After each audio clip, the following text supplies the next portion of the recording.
grew up watching the show Emergency. I loved it. I was a volunteer for almost exactly 4 years. April 10th of 1998 is when I was officially hired. I never really thought about being hurt, getting injured, getting cancer. It just never came to my mind.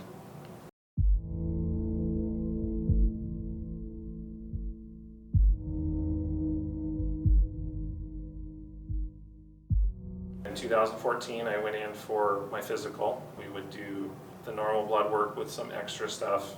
One of the measures is number of platelets. So platelets clot. So if you cut, platelets make it stop bleeding. So it was high. The doctor's like, we haven't noticed it really before. Let's do another test in a couple weeks. So another test in a couple weeks. My doctor referred me to a hematologist, used that word. So my wife asked me, should I go? I'm like, no, they're probably just going to take some more blood. He's a hematologist. So he studies blood. That's when something's wrong. Went in and met with him, and within, 5 minutes maybe, he's like, I'm 99% sure that you have leukemia. This is the attack Alpha site. Battalion 181 copy. A lot more foam products, a lot more synthetic products go into the building of commercial and residential structures that we didn't used to have. 30 years ago you were exposed to 4 or 5 things, and now you're exposed to 200 or 300 things in a fire. So we clearly, in today's day and age, we're walking into more of a hazardous material call with every fire we go to than an actual structure fire. Bunker gear that we wear, the turnout gear that we wear to keep ourselves protected from heat, from abrasion, from cut, that type of thing, that has got a barrier inside of it, a moisture barrier and a heat barrier. Unfortunately for us, that material has got PFAS in it. So what we've realized in the last few years is the amount of PFAS that we have in our gear is actually the same as walking into an environment that is toxic for us. So every time we're putting on that gear, we're having an exposure to a carcinogenic material. When you come out of a fire, your gear is off-gassing those carcinogenic materials. So the first thing everybody wants to do when they come out of a fire and they're hot is they want to take their mask off because it's hot and they want to get a good breath of fresh air. Unfortunately, that first few breaths of air we're getting is just the off-gassing of that material. And so today, what we've developed through Healthy In, Healthy Out is a different way to decon, a different process.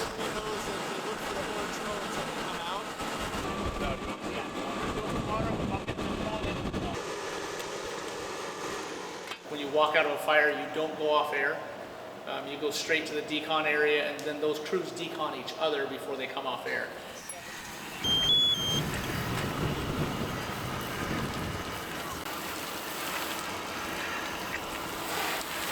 We call that gross decon. So it's not getting our gear clean, but it's at least getting rid of the off-gassing and getting most of that bigger material off of us. Before they go to rehab, they take wet wipes, they wipe down their arms, their neck, and their face to get that material that would have gone up underneath the coat off before they start touching food, their eyes, that type of thing. We've put professional cleaning extractors in our stations, so we can actually, instead of sending our gear to Portland once a year now, we can clean them here locally after every fire. To set that up at a fire station is probably $30,000 or $40,000, but it's a small price to pay over the course of time when you think it's keeping people healthier and possibly mitigating cancer in our members.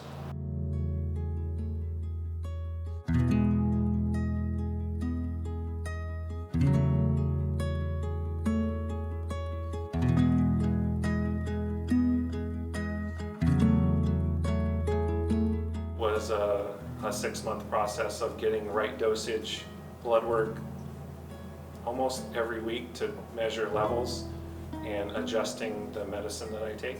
In the kind of the early years, I would have some reaction to the medicine, and I would have hot flashes.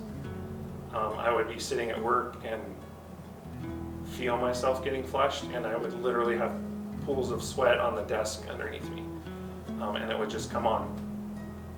Haven't had that in a few years. I've been lucky enough that the medicine has worked. It's keeping me in the normal range, and I just have to make sure I take my meds every day. One of the things when we look at ways for our firefighters to lessen their exposure to cancer, we tell all fire departments that you should have 2 sets of fire gear for every firefighter. Well, a set of fire gear is about $3,000. So if you've got 100 firefighters and they all need to have 2 sets of gear, financially that's a big responsibility for whoever's paying that bill. The first hurdle we climb is what material are we going to use and has it been developed yet? The second one is who's going to pay for it.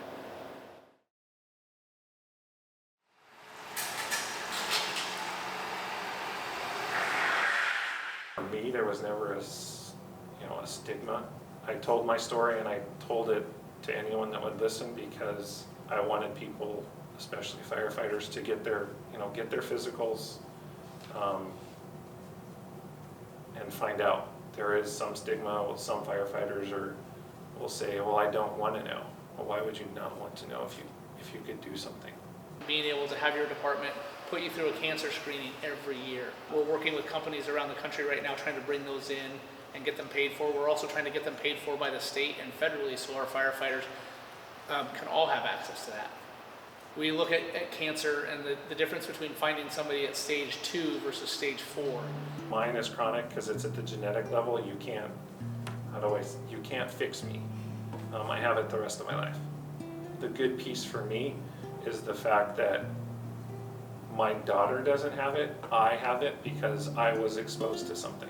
It's not hereditary. I didn't pass it to her. None of those things. So that was a big piece for me. This career has afforded me the ability to have meaning and be able to help. I would do it all over again, and if the same thing were to happen, then the same thing happens.